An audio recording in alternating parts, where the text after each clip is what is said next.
que tu peux venir donner à Dieu pendant ce moment d'adoration, l'offrande que tu as pour donner à ton Dieu.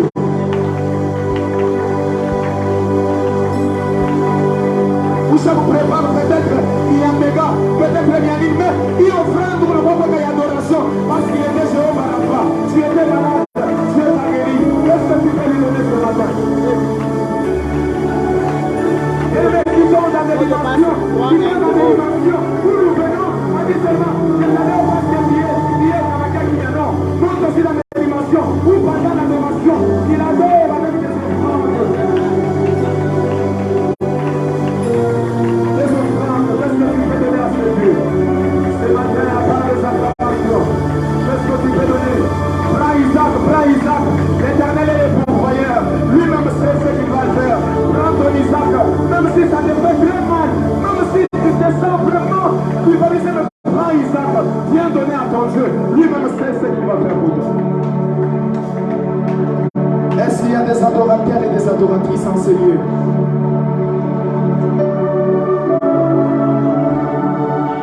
J'aimerais que tu montes dans des dimensions où tu adores le roi des rois, tu perds le contrôle de toi-même.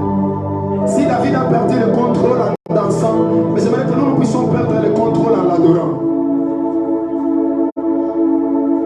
Il y a des voix qui montent, il y a des soupirs qui montent. Mais je peine de désoler, mais la peine dans le monde, mon loup gagne ça pour maîtriser.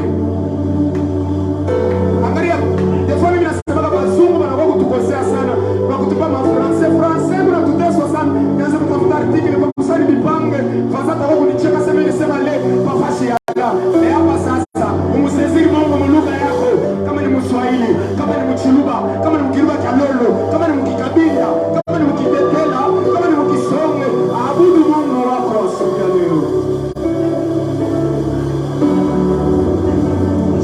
J'aime souvent, lorsqu'on adore en Bushman, en Andashika, là-bas, on dit souvent, tu coucou, il ensemble, on est dans le monde, Kamula. Où tu vois, on a dit comme un empata. Où tu vois, on a dit le mot la bigote. Où tu vois, on a dit mon toto à cache.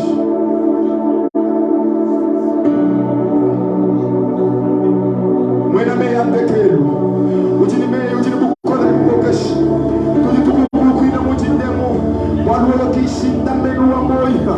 Zambi wa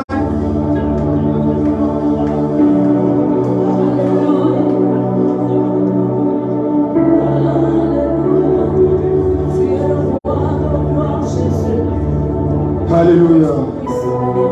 J'aimerais qu'au moment où Maman Claudie est en train d'entonner ce chant, que nous puissions chanter avec la salle.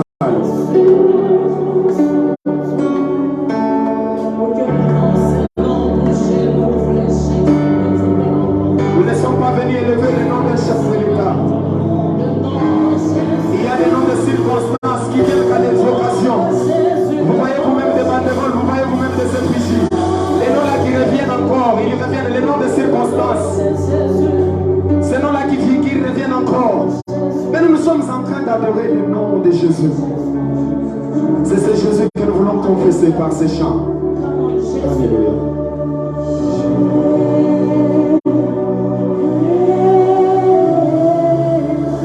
La chanson est simple. Nous confessons que le nom de Jésus. Le nom de Jésus.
grâce. En ce matin, dimanche, nous sommes venus pour t'élever, de magnifier toi le seul roi que nous reconnaissons et que nous avons. Au-dessus de toi, il n'y a aucun autre nom. La Bible dit, tu es le seul magnifique en sainteté. Tu es le seul grand opérant de prodiges. David crie, qu'as-tu vu, mère, pour que tu puisses reculer?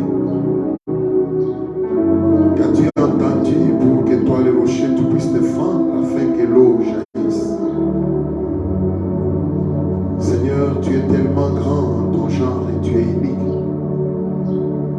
C'est pourquoi nous voulons ce matin te retourner l'honneur, te dire, on n'en aura jamais assez loué ton nom. On n'aura jamais adoré ton nom, tellement que l'immensité de ton nom est au-delà. Comme les anglophones disent, you are beyond, au-delà de ce que nous pouvons penser ou imaginer. Merci Seigneur, nous voulons écouter ta parole. Utilise ton serviteur pour qu'il illumine nos cœurs par ta lumière qui est la parole. Et nous te souhaitons ce temps entre tes mains, au nom de Jésus, pendant que tous les saints t'acclament. Signe de reconnaissance, pour te dire merci Seigneur. Bonjour bien-aimés. Votre bonjour est élevé sans vitamine. Bonjour bien-aimés. Que Dieu vous bénisse. Alors nous voulons écouter la parole. Nous avons été bénis toute la semaine. Peut-être qu'il y a d'autres qui sont venus qu'aujourd'hui. Nous sommes avec le pasteur Elias Numbi. C'est notre pasteur de pâturage Bouchemaï. C'est lui qui termine avec nous ce matin. J'aurais souhaité qu'il s'élève d'abord. Nous allons l'accueillir dans le nom du Seigneur. Alors c'est lui qui va devoir nous parler. Soyons attentifs, nous l'écoutons. Pendant que le missionnaire Josaphat passe, il va l'interpréter. Merci.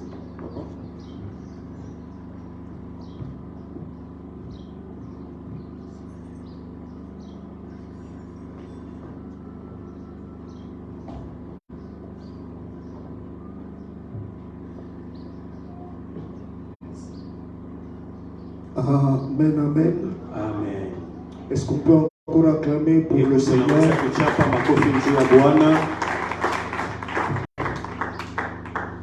Que mon Dieu vous bénisse abondamment ce matin. Je crois que j'ai été vraiment béni par cette modération.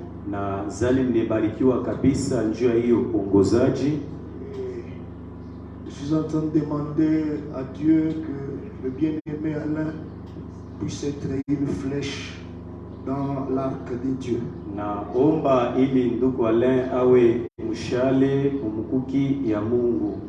Et je prie pour que les limites d'une nation ne soient pas ses limites.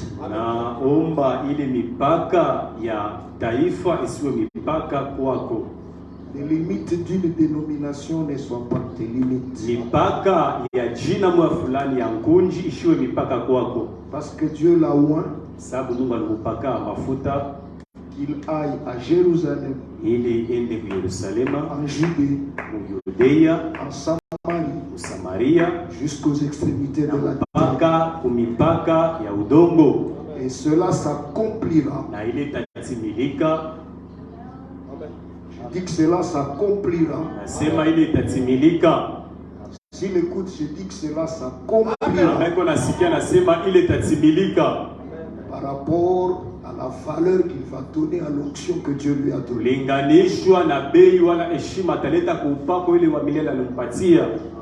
Je suis en train de remercier Papa Pierre nous avoir fait grâce de parler à l'église.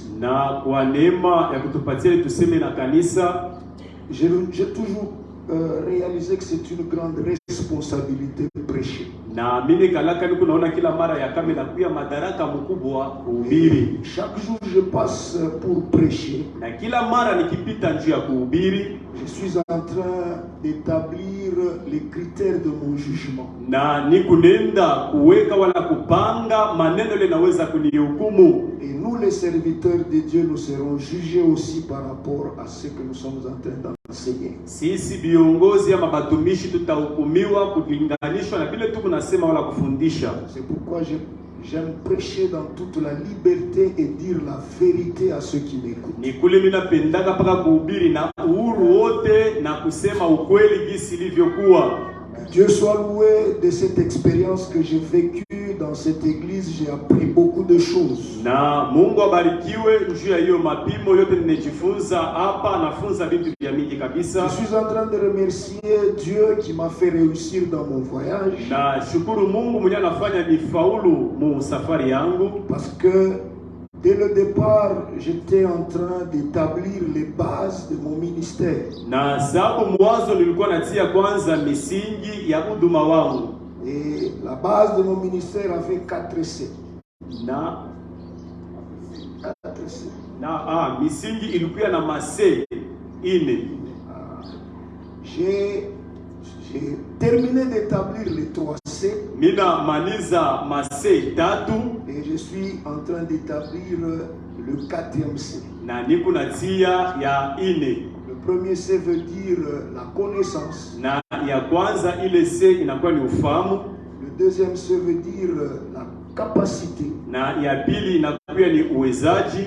Le troisième C veut dire la compétence. Na ya ine ya tatu inasema compétence. Et le quatrième c'est la connexion. Na ya ine inakuya ni mapatanisho. Écoutez le résultat dans tout ce que vous faites. Na matokeo ya bila yote munatenda. Dans tout ce que vous entreprenez dans votre vie. Ile unakuya nayo wala unatenda mu maisha. Dépend de ces 4 C. Inaelekea na hiyo mase ine. Dépend de la connaissance que tu as sur ce que tu es en train de faire. Inaelekea na ufahamu ule unakuwa na mgulo kunatenda. De la capacité à réaliser ce que tu es en train de faire. Na uwezaji pia mkutimiza benye unakuwa natenda. Parce qu'il y a des gens qui ont la connaissance mais n'ont pas la capacité. Kuna wengine wako na ufahamu uwezaji hakuna. Et troisième, c'est la compétence, la manière de faire les choses. Et quatrième chose, des connexions, des relations que tu vas établir.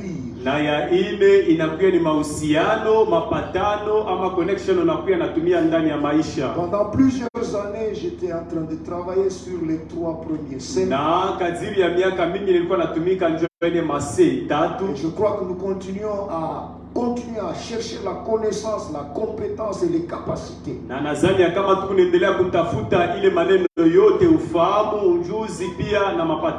Et maintenant, je suis en train de chercher des connexions. Réactiver certaines connexions qui étaient au frigo.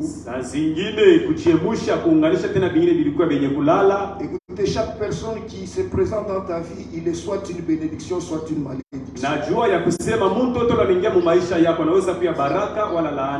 Je ne vous enseigne pas sur la vision de mon ministère. Mais je voudrais tout simplement vous dire les raisons qui m'ont poussé à être avec vous.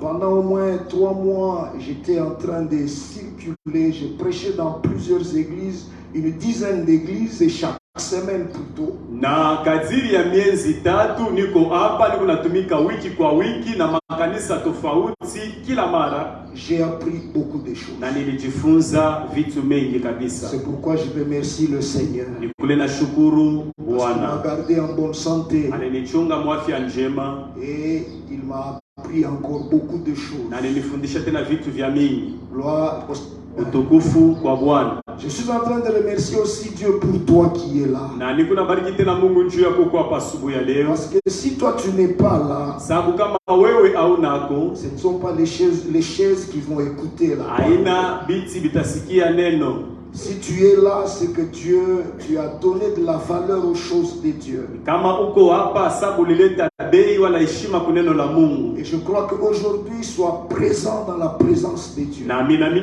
kama leo kuya hapo tayari ndani ya uwepo wa Mungu. Et lorsque tu es présent dans la présence de Dieu, wakati unakuwa hapo muwepo wa Mungu, tu vas recevoir quelque chose. Utapokea kitu kimoja fulani. Parce que la présence de Dieu, sababu uwepo wa Mungu c'est une source. Inakuwa chemchemu. Et certaines choses circonstancielles dont nous avons besoin dans notre vie. Na vitu vingine kulinganishwa na majira tunakuwa nayo lazima mu maisha yetu. Gloire au Seigneur. Utukufu kwa Bwana. Je suis en train encore de bénir les choristes qui ont chanté. Ils ont touché vraiment mon cœur. Nabariki kwa yaliimbe ligusa moyo wangu. Parce que je sais comment Dieu agit en moi lorsque je suis devant quelqu'un qui chante. Na kuya najua gisi Mungu ananigusaka wakati niko mbele ya mtu anaimba. Il y a des choses qui se passent en moi. Kuna vitu vinapitikana ndani mwangu qui me confirme que là, inanyakikisha kama pale ni Mungu uko na abudu. Amen, amen. Amen. Est-ce qu'on peut acclamer pour ce Dieu? Ce Dieu qui est au-dessus de tout. Ce Dieu qui est incomparable. Écoutez, il est la source de tout. Il est la source de la vie. Il est la source de la bénédiction. C'est soustraire de Dieu. C'est se condamner dans sa vie. Lisons la parole de Dieu. Aujourd'hui, je suis en Matthieu, Jean chapitre 10, versets 17 à 19. Matthieu chapitre 2, verset 16. Et les autres versets, nous allons les lire au fur et à mesure.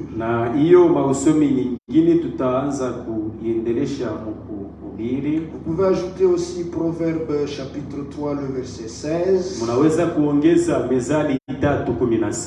Pour ce proverbe ici, je bénis mon ancien Marc. Sa prière de vendredi a bougé des choses dans ma vie. Alors le proverbe 3,16 dit ceci. Dans sa droite, il a une longue vie. Dans sa gauche, la richesse et la gloire. Matthieu chapitre 2, le verset 16.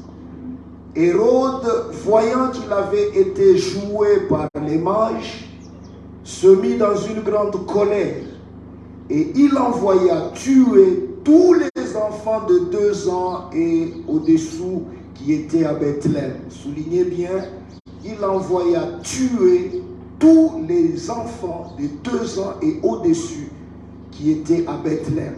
Qu'est-ce que ces enfants ont fait? Ils n'ont rien fait. Mais la mort les avait attrapés. Par la volonté de quelqu'un. Donc je voulais te dire que tu peux mourir par la volonté de quelqu'un. Et ça c'est très important. La Bible dit encore, Bethléem est dans son territoire selon la date dont il s'était soigneusement enquis auprès des mages. Jean chapitre 10, le verset 17 à 18.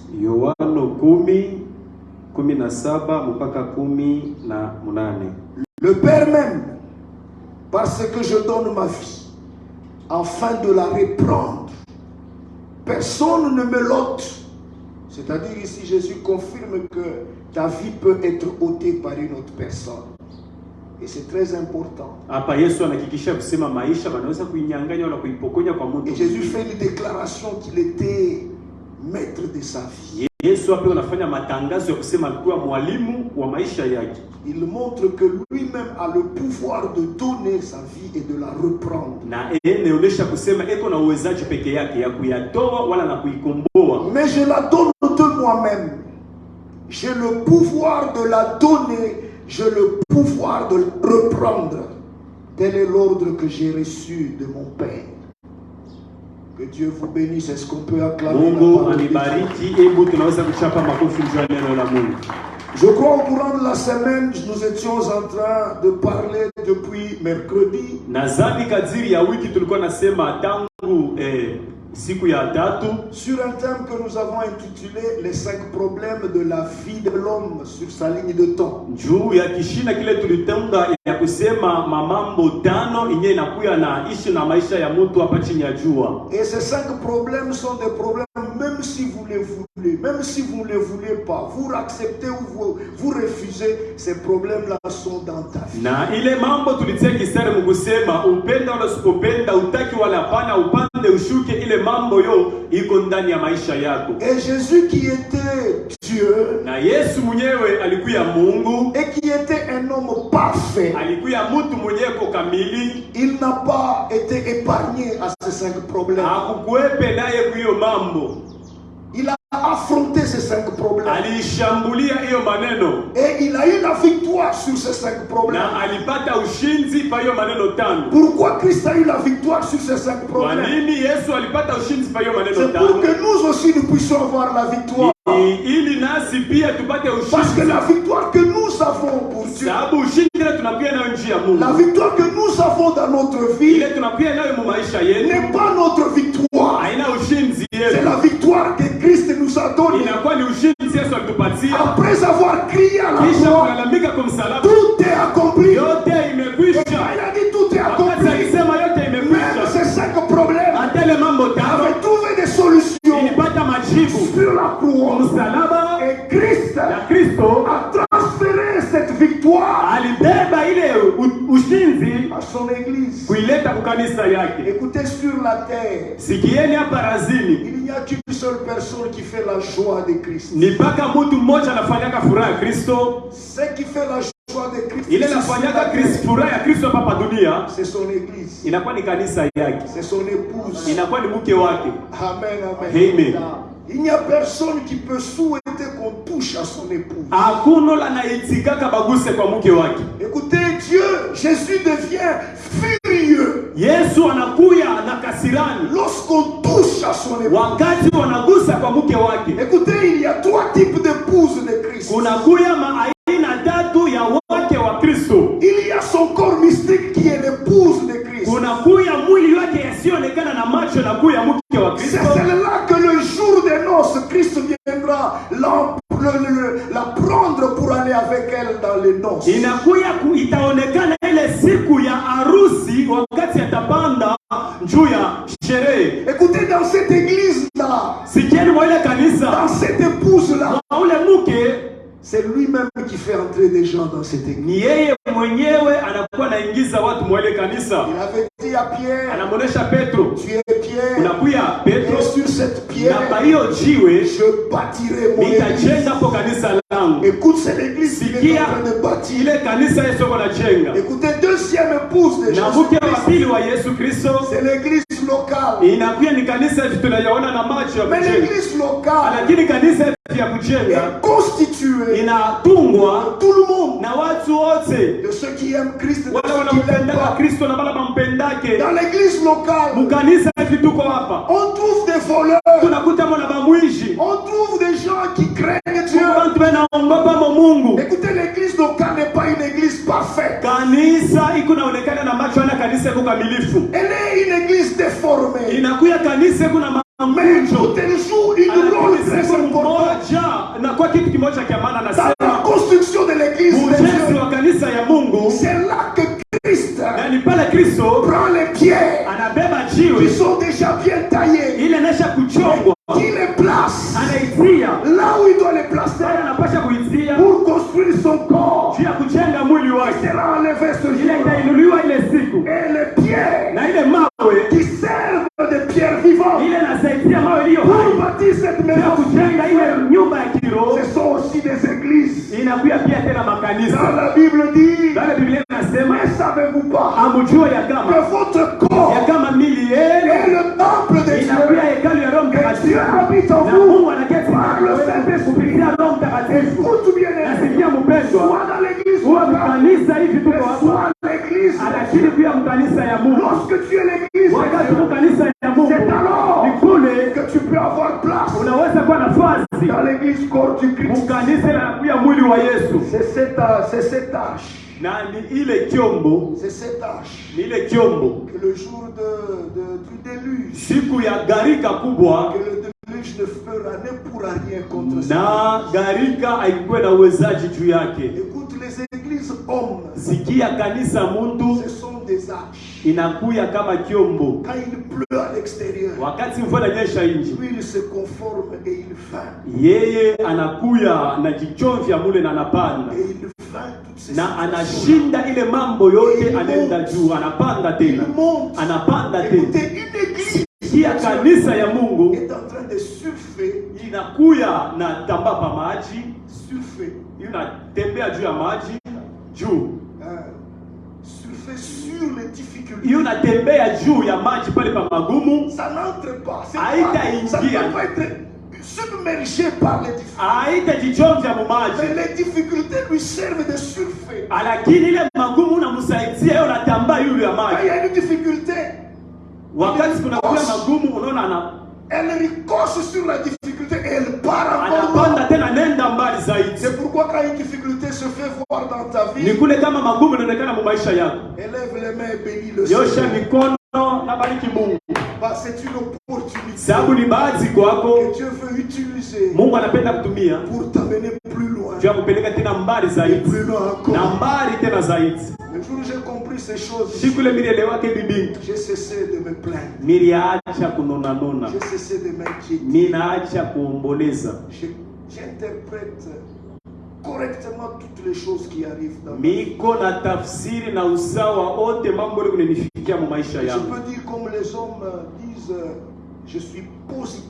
na weza kusema vile watu wanasema na kuya paka ngambo ya mzuri. Même quand quelqu'un me fait du mal, Hata kama mtu alinitenda kibaya, j'interprète positivement ce mal. mimi kitafsiri mzuri kile kibaya, Parce que Dieu, juu Mungu il est au contrôle de tout. eko naangalia mambo yote mu maisha yangu. C'est pas ça mon message d'aujourd'hui. Haina ile mambo yangu ya leo. Mais je ne sais pas pourquoi je vous en parle. Sijue njuu ya nini mimi niyasemezee. Et je sens que le Seigneur a des choses à vous dire sur ce point-là. Na zani ya kama Mungu kuna vitu kumelesha pa hiyo nukta. Alors nous avons vu, le premier problème c'était le combat de la conception. Tuliona vita ya kwanza ilikuwa ni vita ya wakati tuko natungiwa, Le deuxième problème c'était le combat de la naissance. na ya pili ilikuwa ni vita ya kizalikio. Le troisième problème c'est le combat de travail, de vivre. Ya tatu ilikuwa ni vita ya kuishi ya kazi. J'aime bien ce combat ici. Napenda mzuri sana hiyo vita. Parce que c'est là la responsabilité de l'homme. Jo pale panakuya madaraka ya mtu wote. Amen, amen. Amen. Et aujourd'hui, je vais vous parler du quatrième problème. Leo tumesemezana juu ya mambo ya ine. L'objectif que je poursuis, je vais te responsabiliser dans ce problème. Shaba ile mimi nakuya naye ni kukufanya uwe msimamizi mbele ya ile mambo. Et ce quatrième problème, Na hiyo mambo ya ine c'est le combat de la longévité. inakuya ni ile vita ya kuishi maisha mrefu. Amen, amen. Amen. La longévité, Kuishi maisha mrefu ça commence du jour de ta naissance inaanza toka siku ulizaliwa jusqu'au jour de ta mort. mpaka siku ya kufa kwako. Et cette durée-là est appelée longévité. Na ile wakati yote wanaita maisha, Et la longévité na maisha mrefu est entre les mains de Dieu, comme le inakuya prophète nous dit. mu mikono ya Mungu vile mezali anayasema. Mais j'aimerais vous faire voir une nuance qui est là. Napenda kumionyesha ko achanisho kidogo na kuya pale. Écoutez bien aimé dans le Sikieni Seigneur. wapendwa katika Bwana. Dieu nous a donné des dons. Mungu alitupatia mazawadi, Il nous a fait des dons. anatufanya pia mazawadi. Mais le meilleur don de tous les dons, Lakini zawadi nzuri kushinda yote c'est la vie. inakuwa ni uzima. Amen. Amen, amen. Amen. Le meilleur don de tous les dons, Zawadi nzuri kushinda mazawadi yote c'est la vie. inakuwa ni uzima. Écoutez bien aimé dans le Sikieni Seigneur. wapendwa katika Bwana. Lorsque tu marches Wakati unatembea et qu'à chaque seconde, na kila tu nusu ya réalises dakika que tu es en train de vivre, unaona ya kama kunaishi, ne cesse jamais de louer le Seigneur. hapana kuacha kumtukuza Ne Mungu, cesse jamais, hapana kuacha bien-aimé dans le Seigneur, d'adorer le Seigneur. kuabudu Bwana, Parce qu'à chaque pas, sababu kila tendo ya tout Mungu peut arriver. yote naweza Pour qu'on kufika puisse t'arracher ili cette kunyang'anya ile maisha. réveilles le matin, wakati unalamuka asubuhi mapema, avant que tu ne fasses quoi que ce soit, kabla ufanye maneno yoyote, dis merci à sema Dieu asante kwa Mungu parce que tu t'es réveillé. sababu unaamuka. Écoutez, il y a des gens Sikia kuku qui watu se sont couchés wale walilala avec des programmes, na maprogramu avec de l'argent, na pesa en faisant que demain je vais aller ça et ya là. kusema asubuhi tenda huku na Et kule, il est parti, il s'est endormi pour toujours. analala analalililia. Il y en a d'autres, Kuku bengine on ne sait même pas. hatujui hata, Il a fallu peut-être 3 heures après pour qu'on se rende compte qu'il est déjà mort. ilihitajia kupita hata masaa 3 ili ndio bakwe bavumbula kusasha kufuaka. On va voir dans sa chambre. Manenda kuingia mchumba ya ndani, Il est parti. ashakwenda kuna muda mrefu. Amen, amen. Amen. Écoutez, Sikia, c'est ce don-là qui nous donne accès à tous les dons. ni ile zawadi ilitupatia ruhusa kuyo mazawadi Écoutez, si nyingine. tu n'as pas la vie, tu ne vas pas porter les habits. Kama una na maisha hautavala mangolo kuna. Si tu n'as pas la vie, tu ne vas pas manger. Kama una na bushima hautakula. Si tu n'as pas la vie, tu ne vas pas travailler. Kama una na bushima hautatumika. Si tu n'as pas la vie, tu ne vas pas étudier. Kama una na bushima Tu ne vas hautajifunza. pas rouler la voiture. Hautakulula gari. Écoutez bien, Sikia aimé. wapendwa katika C'est Bwana. parce que tu as la vie Sababu kuna que tu uzima, fais tout ce que tu veux. unafanya vile vyote unafanya Bwana. Écoute bien, aimé. Sikia mpendwa. Dieu Mungu nous a donné la vie, alipatia uzima, mais lakini il ne réclame pas cette vie. lakini ashilombe wala kuidai ile uzima. Tu es responsable de ta vie. Peke yako kumsimamizi wa uzima Tu wako. peux faire de ta vie tout ce que tu veux. Unaweza kufanya na maisha yako vile vyote unapenda. Tu peux la maltraiter comme tu veux. Unaweza kuitendea vibaya jinsi Tu unapenda. peux l'utiliser comme tu veux. Unaweza kuitumikisha namna yoyote. Dieu ne regrettera pas. Mungu Parce atakanungunika. que lui, il t'a donné. Sababu yeye anaweza kupatia ile C'est maisha. toi le Ni gérant. wewe unakuwa mchungaji. C'est toi le propriétaire. Ni wewe unakuwa mwenye na ile C'est maisha. toi qui gardes Ni ta wewe vie. unalinda ile Écoute, c'est toi maisha. qui donnes Sikia, ni wewe la valeur à ta vie. leta bei pia kwa maisha yako. Amen. Par la manière que tu es en train de vivre, Unamune lo kunaishi. on comprend que Ndeko naelewa kusema la vie a de la valeur. maisha yako kuna maana wala hapana. Mais écoutez, Sasa sikia, tout ce que nous avons reçu de Dieu, vile vyote tulipokea toka kwa Mungu, nous en rendrons compte. shimama mbele yake siku mmoja njuu yako. Écoutez, Leta toute ripoti. bénédiction que Dieu t'a donnée, Baraka yote ile Mungu alikupatia, tu rendras compte de cette bénédiction. siku mmoja utashimama mbele yake njoo kusema bidii ulifanya naye. Écoute, Sikia, tout ce que Dieu nous donne, vile vyote Mungu alitupatia, il le donne pour un but, ile tupatia njuu ya pour shabaha moja atteindre fulani, certains objectifs. juu ya kutimiza malengo moja fulani. Je veux que je te dise le Ile mimi but. nakwambia njuu ya nini? Tout ce que Dieu nous donne, Vile vyote Mungu c'est alitupatia. pas pour que nous soyons riches, Haina juu tuwe matajiri, non, c'est pour que nous soyons témoins de Dieu. ni juu tuwe washuhuda wa Mungu. Écoutez, l'évangélisation n'est pas possible si Dieu n'agit pas dans notre vie. Kupashwa injili hakutawezekana kama Mungu ashitende mu maisha yetu. Si tu as acheté une voiture, Kama wewe unanunua gari, il faut que ta voiture gagne une âme ou plusieurs âmes à Christ. inahitajia gari lako ifute nafsi moja wala manafsi mengi kwa Mungu. Si tu as construit une maison, Kama unajenga nyumba moja, il faut que cette maison inahitajia ile nyumba gagne des âmes à Christ. ifute manafsi kwa Kristo. Si tu as réussi, Kama unaweza kuuniversity, il faut que tu as réussi inahitajia kuweza pour kwako amener des ilete âmes. manafsi Écoutez, tout ce que Dieu vile bote Mungu fait dans notre vie, anafanya mu maisha il yetu. le fait Yeye anaifanya pour qu'on le témoigne. ili tumshuhudie, tumtukuze, ili tumwabudu. Écoute, je prêche la parole de Niko Dieu, nahubiri neno la non Mungu, pas pour m'attirer la gloire, hapana njoo pour nikukozea que utukufu, Christ soit visible. lakini ili Kristo atukuziwe. Même si on me donne rien, Hata kama mlipatie kitu, si Christ a été kama parlé, Kristo anasemezewa kisi anachostahili, anatangaziwa, ce qui est important. njoo inakuwa ya maana. Que Dieu te bénisse. Mungu akubariki. Amen, amen. Amen. Est-ce que tu es... Jésus fait une très grande déclaration. Yesu anafanya matangazo kubwa kabisa. Jean chapitre 10. Yohana 10. Jésus lui dit, Yesu anasema Dieu m'aime, Mungu alinipenda, le Père m'aime, Baba alinipenda, parce que je donne ma vie. sababu alinipatia uzima. Ni unaleta uzima. Donne ma vie. Ni unaleta uzima. Écoutez, l'amour de Dieu Na mapendo ya Mungu est proche de ceux qui savent donner. inakuya karibu na wale wanajua kuleta wala kutoa.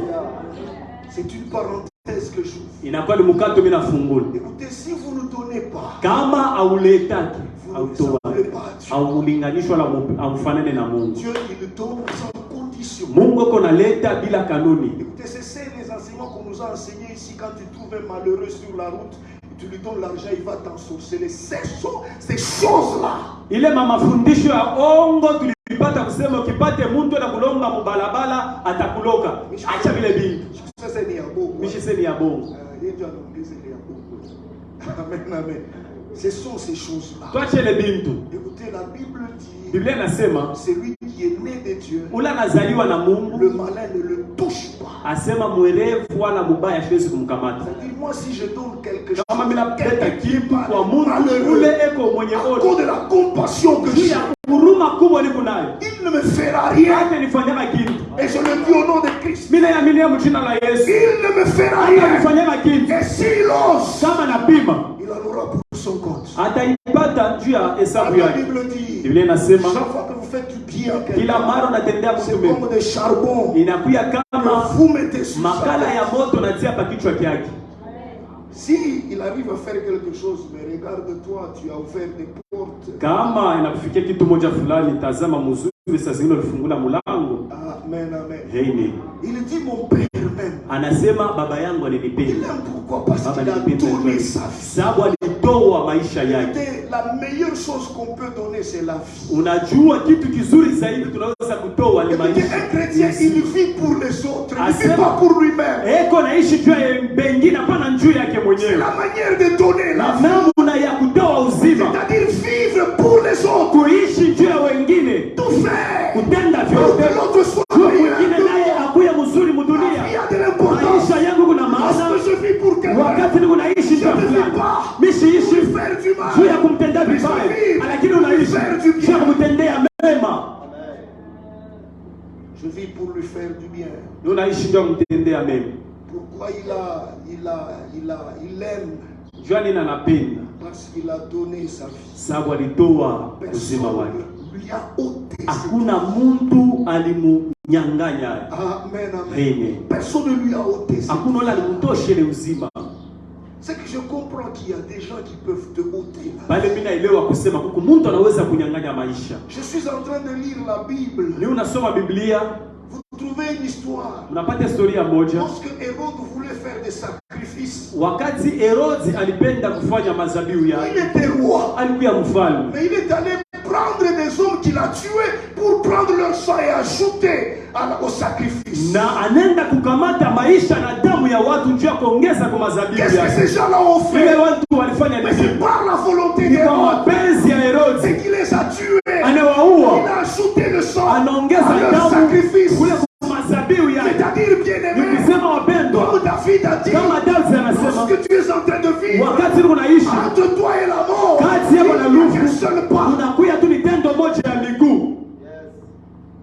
C'est toi qui dois gérer ta Ni wewe unapasha kulinda wala kuchunga mzuri maisha yako mrefu. Mungu anaisha kupatia, Mais ce n'est pas lui qui l'a géré. lakini hata yeye atakuchungia nafasi yako. Que mon Dieu te bénisse. Mungu wangu akubariki. Amen, amen. Amen. Amen, amen. Amen. Il y a des gens comme Abraham, Kulikuwa bantu kama Abraham, Isaac, Isaka, David. ya David. La Bible dit Biblia inasema ils sont morts rassasiés des jours. walikufa wenye kushiba na masiku. C'est-à-dire Ni qu'il y a kusema des choses qui ont menacé leur vie. kunakuya vitu vile vilishambulia maisha yao. Regardez la vie de David. Angalia maisha ya Daudi. À 19 ans ou 20 ans, Mu miaka 19 miaka 20 Mungu anampakala mafuta et kwa à mfalme wa partir de Israeli. cet instant, Kuanzia pale il pale était fugitif. na alikuya wa kuyumbayumba kila mara, sababu kuzaliwa kwa Daudi A menacé le trône. kulishambulia enzi ya Esau. Écoute bien, aimé. Sikia wapendwa, Chaque fois que quelqu'un naît dans le kila monde, mara wakati il mtu y a des anazaliwa gens qui sont menacés. huku bantu bengine banakuwa nashambuliwa, Et ce sont ces gens-là qui vont chercher à s'en prendre ta vie. na ni bale bantu ndio batatafuta tena kuweka mkono kwa maisha yao. Saulo A poursuivi David anafukuza Daudi de toutes les manières kwa namna yoyote jusqu'à ce que mpaka pale il voulait alipenda l'attraper. kumkamata. Écoute bien, Sikia mpenda katika Bwana Dieu, Mungu, s'il contrôle ta vie, kama anakuwa je anaangalia te maisha le yako dis, na kuambia en son nom, mjina rien lake ne pourra t'arriver. hakuna kitu kitakufikia, Même les sorciers, hata balozi hawawezi même kitu, les accidents ne hata peuvent rien. misiba haiwezi Les kitu, instruments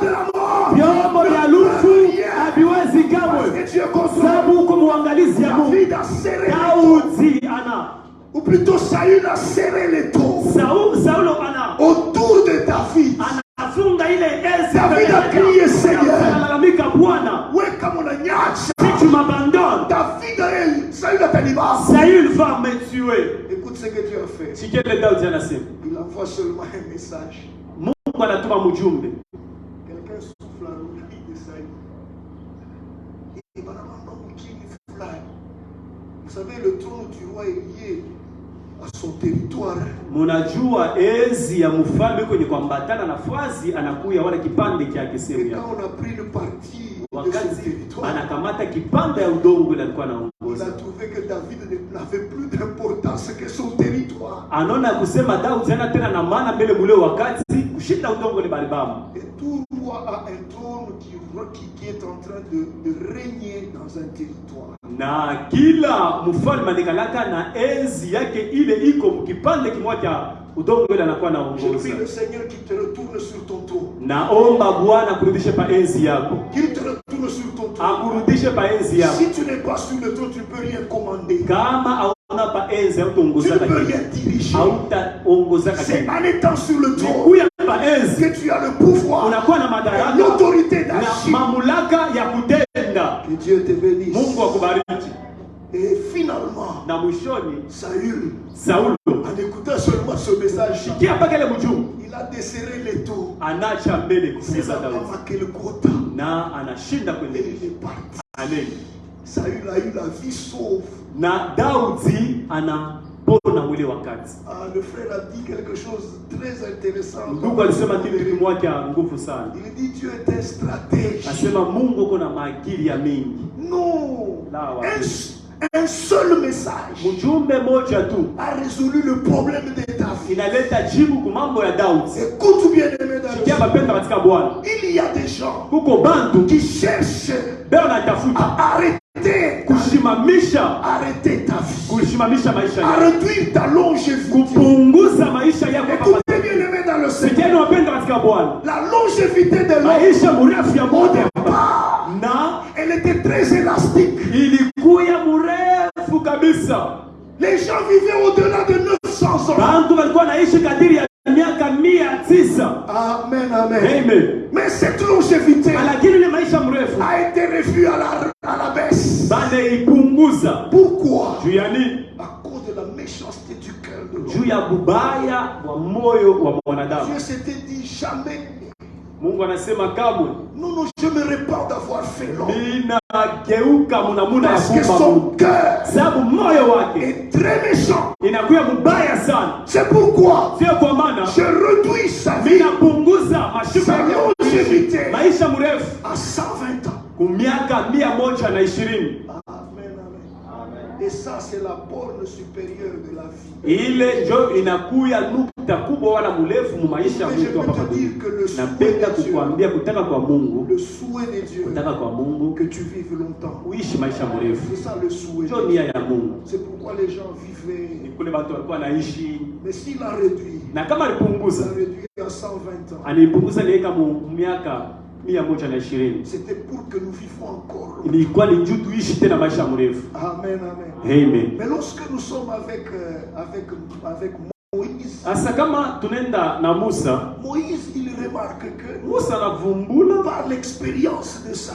vie, kupitia mapimo ya kuishi je kwake. suis en Psaume chapitre 90, Na kuya Muzaburi 90 le verset 10, mstari wake wa 10, la Bible dit Biblia inasema que la vie, les années de la vie de l'homme asema miaka ya maisha ya mtu étaient fixées à 70 ans. na ilikuya mu miaka 70. Amen, amen. Amen. 70 ans. Miaka 70, 700. Mais pour les plus vigoureux, Lakini njoo wale wanakuya na nguvu zaidi, c'était à 80. wanakuya na 180 Pourquoi?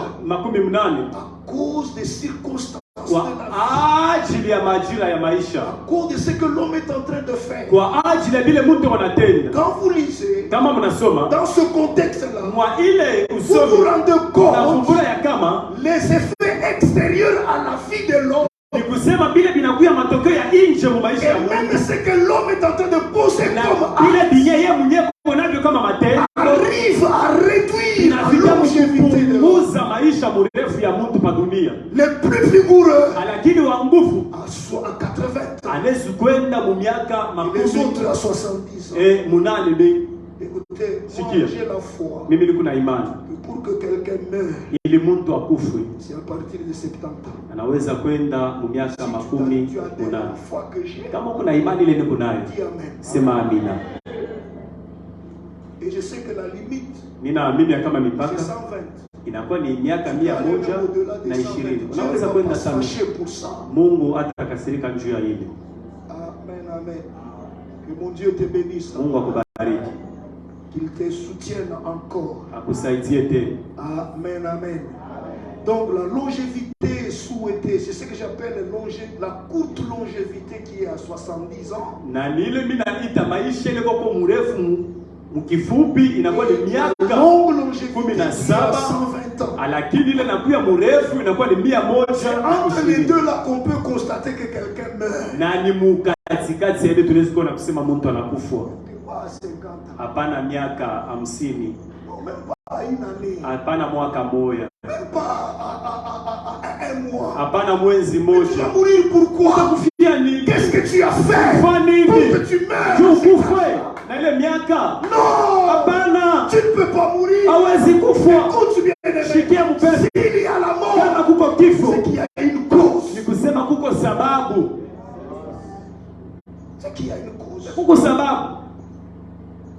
Le péché a né la première cause. Zambi inakuya sababu ya kwanza, C'est à cause du péché que tu as réduit même la longévité. ni kwa ajili ya zambi Mungu anapunguza Mais il n'a maisha pas mrefu. réduit à 60 ans. Lakini ashikiweke mu miaka Il n'a pas réduit à 50 ans. akuweke mu miaka makumi Il a tano. réduit à 120. Anaiweka mu miaka 112. Ili kila mmoja anaweza kwenda kumwaka 112. Njoo ni tufike, Parce qu'il y a beaucoup de choses que nous faisons. sababu kuko bya mingi bila tukunatenda. Amen, amen. Amen. Que Dieu te bénisse. Mungu akubariki. Ce sont les causes qui font que nous n'atteignons pas cette longévité. Hasa ni masababu gani nafanya tusifikie kule maisha mrefu? La première cause, c'est la vie du péché dans la vie de l'homme. Ya kwanza inakuwa ni maisha ya zambi mu maisha ya mwanadamu. Je pèse bien les mots. Mina sema mzuri Je misemo ne yao. parle pas du péché dans la vie de l'homme. Je ne parle pas du péché dans la vie de l'homme. Mishiseme njuu ya zambi mu maisha ya mwanadamu. Je parle de la vie du péché dans la vie de l'homme. Nasema maisha ya zambi ndani ya C'est-à-dire maisha que ya le mtu. péché devient ta vie. Ni kusema zambi inakuwa kuishi kwa Tu marches maisha dans ya le péché. mtu. Unakula Tu muzambi, te laves dans le péché. unanawa muzambi, Tu respires le péché. unapumua muzambi. C'est ce que j'appelle Njoo ile la mina vie du ita péché. maisha Lorsque le iko péché muzambi. est ta vie, Ni kusema wakati zambi écoute, inakuja kama maisha c'est ta yako. longévité Na qui ni est maisha exposée. yako mrefu ndio unafupisha. Les ennemis de ta Baadhi vie, ya maisha yako. ils ont une opportunité Pata ile pour ruhusa arrêter ta vie. ya kusimamisha N'importe quel maisha moment. yako mwakati Écoute bien, yoyote. aimé dans le Sikia Seigneur. mpendo katika Bwana. Évite le péché. Epuka Ça zambi. veut dire que tu vivras longtemps. Nasema utaishi maisha mrefu. Évite le péché. Epuka zambi Sur toutes ses formes. muma mifano yake yote, Dans toutes ses sortes. muma namuna yote ile banakuwa naionyesha kumbele yako. Parce que les gens aujourd'hui sont en train de classifier le péché. Bantu leo banakuwa beko naipanga manzambi. Il y a les péchés, les petits péchés. Huku kanzambi kamwa kaloko kakatoto Il y a aussi les grands péchés. na manzambi Un ya péché, un universite. péché. Zambi yote ni zambi. Même si c'est le pasteur qui le commet. Hata kama ni pastori anaitenda. Vous savez, il y a certains pasteurs qui ont dénaturé certains péchés parce qu'eux vivent dans ce péché-là. Kuba pastori bengine bananza kuipakala mafuta njuu ye kwamo. Les gens ne peuvent pas condamner ce péché-là parce que lui, il est là. Bantu abesi kuihukumu njasha kujikuta mutamwangusha. Écoute, c'est pas parce que toi tu vis dans ce péché-là Juu kunaishi mwile zambi. qu'on ne va pas le condamner. Hatuwezi On kuihukumu. le condamnera pour Tutahukumu. sauver les autres. Juu kuokoa Si toi tu wengine. veux périr, Kama unapenda kupotea, potea wewe mwenyewe na zambi yako. mais il y a ceux qui veulent être sauvés. Huku wale ambao wanataka kuokolewa. Jésus est venu Yesu pour alikuja sauver les juu ya hommes kuokoa watu et les femmes na qui wamama vont accepter wale wataitika dans sa vie. mu maisha yake. Amen, amen. Amen. Que Dieu te bénisse. Mungu akubariki kwa utele. Amen. Deuxième cause. Na sababu ya pili, C'est la désobéissance inakuya ni kutokutii et le déshonneur des parents. na kukosa kuheshimia wazazi. Amen, amen. Amen. Écoutez bien aimé dans le Sikia Seigneur. upendo katika Bwana.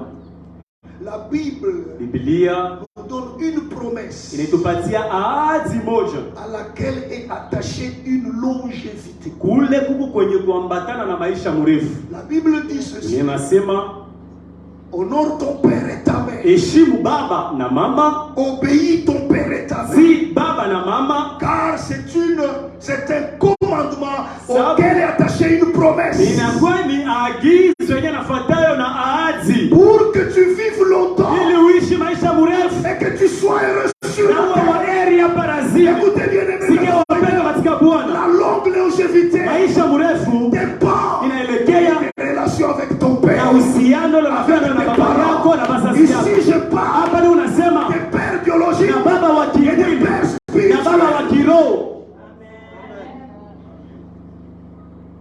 Gloire au Seigneur. Utukufu kwa Bwana. Et ce verset ici, Hiyo mstari c'est pas l'homme qui le gère, haina mtu njoko na ichungu, c'est Dieu qui le ni gère. Mungu yeye mwenyewe njoko na ichungu. Amen, amen. Amen. Vous comprenez ce que je veux dire? Unaelewa bino nafyosema? C'est Dieu qui gère ce Ni verset. Mungu yeye mwenyewe njoko na chunga hiyo. Tu as déshonoré ton père, il peut te Aweshimie pardonner, baba yako, hawezi kukusamehe. mais il faut que Dieu lui-même te pardonne. Inahitaji mpaka Mungu mwenyewe akusamehe. Parce que si Dieu décide que Sababu kama Mungu anabeba la mipango, deuxième partie puisse se réaliser, sehemu ya pili itimilike, elle va se réaliser itatimilika ingawa le pardon de ton père. usama ya baba yako. Je peux donner un exemple anticipatif. Naweza kuleta mfano mmoja natangulia. Absalom s'est joué de son père. alimchezea baba yake. Je ne sais pas parce qu'il était beau dans tout le royaume. Mimi sijue ni kama alikuwa mrembo zaidi mwile ufalme wao. Parce qu'Absalom était beau. Sababu était en bali pa kushimamia hata mkutamania. Mais il a mis même une machine en marche. Aneki hata na mtendo. Où il s'est révélé comme kule alikuya anakuya juu baba yake. Et son père. Baba yake. Écoutez, shikia, si vous avez un père sage, kama una baba wa hekima, s'il fuit, kama anakimbia, ne dis pas qu'il est faible. hapana kuseme kwa mzaifu. Il ne veut pas que tu aies des problèmes. Ashipende ndio upate mambo naye. David Daudi a fui Jérusalem. anakimbia mu Yerusalemu. Absalom a bombé la poitrine. Absalom anavimbisha kila. Voyez, il a fui. Asishimuno anakimbia. Tu te joues de ton père. Il reste calme. Et ne te réjouis pas. Comme nous les pasteurs, nous avons des sérieux problèmes. Si on avait on allait commencer à décapiter les gens tous les jours. Seul Dieu a la responsabilité de s'évangile. Écoutez, vous avez un père. Honorez-le. N'ayez jamais de problème avec lui. Amen. Je te le dis. Ou sinon, tu crées des problèmes à ta longévité. La Bible dit pour que tu sois heureux sur la terre. Écoute bien, ton malheur, c'est peut-être parce que tu n'honores pas ton père. Je parle des deux au même moment. Absalom, il a fait ce qu'il a fait. David a fui. Lui, il pensait qu'il avait fui. Il est rentré. David est rentré. Il a dit à Joab, doucement avec ce petit garçon. Amenez-le-moi vivant. Ça, c'était la volonté de David. Mais Absalom avait déjà touché, il avait déjà mis son doigt dans un engrenage.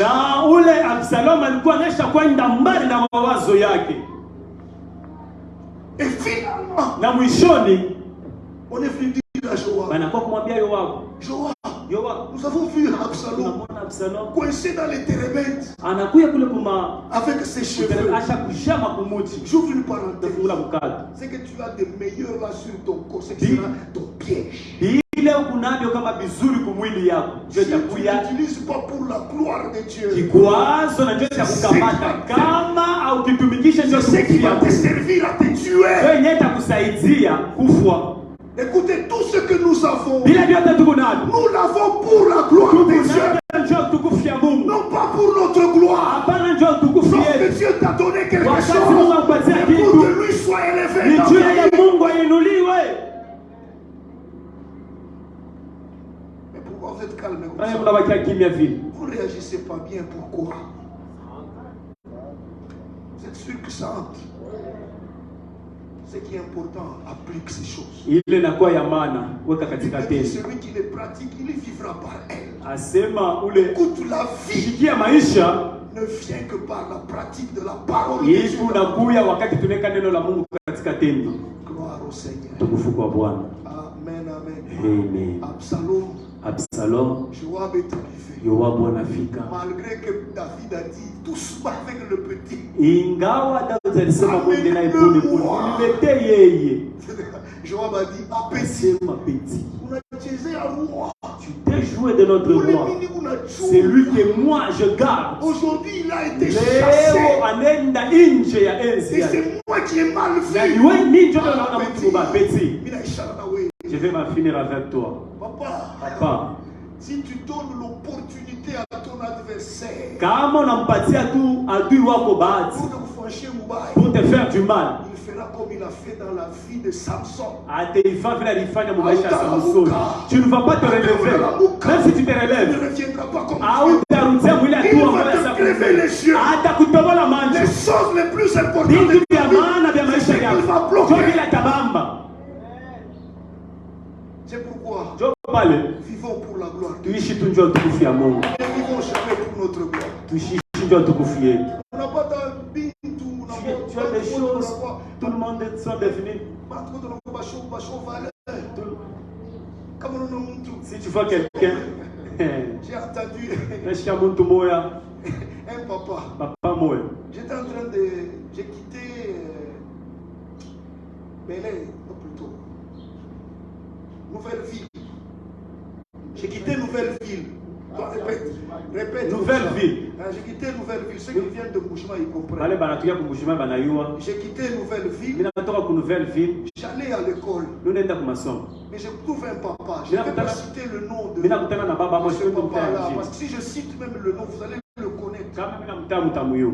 J'étais derrière. Mimi kwa nyuma. Alors nous avons fait un croisement avec une maman. Tunapitana na mama moya. Moi j'étais derrière ce papa. Mimi kwa nyuma ule baba. J'ai regretté d'entendre les choses que le papa là dit. Mimi nanungunika kushika vile bintu le baba alisema. Le papa là, Ule baba c'est le papa d'une grande femme d'affaires. na anakuya baba wa mama moja anakuya anafanya biashara kubwa. Le papa là s'arrête. Jo ule baba anashimama. Il se retourne, il regarde la femme. Anageuka na mwangalia ule mama. Asema mwanamke kani. Unanuka uchafu busubui. Ah, ça m'a fait mal. Mbaya. Pourquoi? Juu ya nini? Parce que lui, il avait de l'argent. Juu yeye alikuwa kuna kantu kubianza. Ce papa là. Ule baba kwake. Alitondi c'est pas tout sombre na kwa. Ule baba ule. Kama natia mtoto wake. Si je cite seulement son fils ici. Mtoto ni mwanamke. Sa fille. Utamfamia famille. Mais achina pour papa ou le chakwenda. Et ce papa là n'est plus. C'est comme ça que beaucoup de gens sont, même dans les églises. Natamu makanisa. Aujourd'hui, il y a des gens qui ont une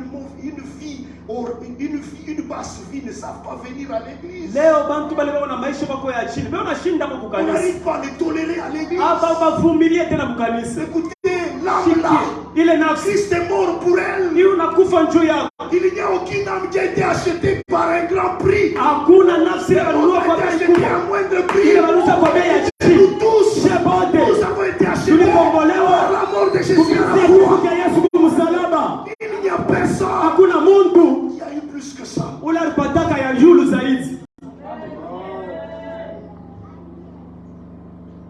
Que Dieu te bénisse. Mungu akubariki. Toi, faire du mal au prochain. Na ya tatu inakuwa ni kutendea mwenzako vibaya. Amen, amen. Amen. Écoutez, ça fait partie de la cause de la réduction de la longévité. Inajua inakuwa ni kitu kile tunafanya tena maisha yetu fupi. Tu vis pour faire du mal. Huku naishi tu njoo kutendea mpaka mwenzako vibaya. Écoutez bien aimé, ce qui m'étonne, ile inanishangaisha. c'est que même dans un mariage, Acha mundoa. l'homme est là pour faire du mal à sa femme. Mume ko pale njoo kufanya vibaya. Et sa femme est là pour faire du mal à Na l'homme. mke ko pale njoo kufanya vibaya. Les enfants sont là pour faire du mal. Bado Où est la famille? familia iko La wapi? famille selon Dieu. Famille kufuatana na Mungu. Écoutez, la société ce qu'elle est aujourd'hui, Kampuni kile iko leo.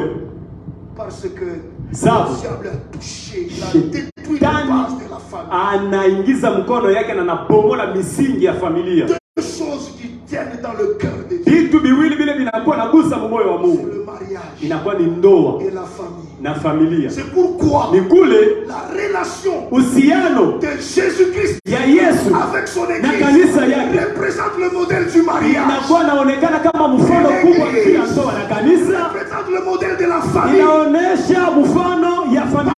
C'est très Sababu important. inakuwa ya maana. Écoutez bien, Sikia wapendwa katika Bwana, vivons correctement tuishi vile na stahili dans nos kwa mariages, ndoa yetu, vivons tuishi correctement vile na stahili dans nos familles kwa familia pour yetu, la gloire de juu ya Dieu, utukufu ya Mungu, afin que les âmes ili manafsi soient ramenées à Christ. ikole.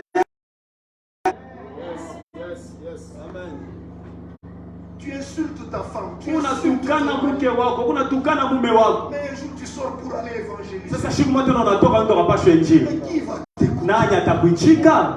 Écoutez, l'évangélisation Chukua kupasha injili ne commence pas loin. akuanzeke mbele mbali, L'évangélisation commence à naanzaka Jérusalem. ni Yerusalema. Avant d'aller loin, Kabla ya kwenda mbali, anza mu Yerusalema, à Jérusalem, ingia mu Yerusalema. là qu'on t'a vu. Njoo mule. La personne qui doit te croire, c'est ton mari Muntu wa kwanza anapasha kukuamini mbele ni mume wako, ou ta femme wala mke wako, ou tes enfants. wala batoto yako. Un jour, nous étions en évangélisation avec des gens. Siku moja tuku mukupashwa injili na watu, On arrive quelque part. tunafika fasi moja, Je vois une femme sortir. mimi naona mke mwana toka. C'est suspect. Na sisi Unasema sauti ya Mungu, mais mtu anatoka. on parle de choses de Dieu, la femme se lève pas. Je l'ai suivi. Mimi namfuata, Papa, maman, comment unatoka? mama njoo unaenda. Sema, unapenda nishikie ule client wangu. Vous voulez que j'écoute mon client là? Cette femme, c'était une pute. Ule dada alikuya ni Et mkaaba. c'est fait que dans l'équipe d'évangile que nous avions, Nikusema mwile timu tulikuya nayo mpasha il y injili. avait un qui était avec lui comme son client. Kulikuwa mmoja alikuwa ni client wake wa Bushiku. D'autres, Maintenant nous sommes sortis avec lui. milango inafunga. Les portes. Mungu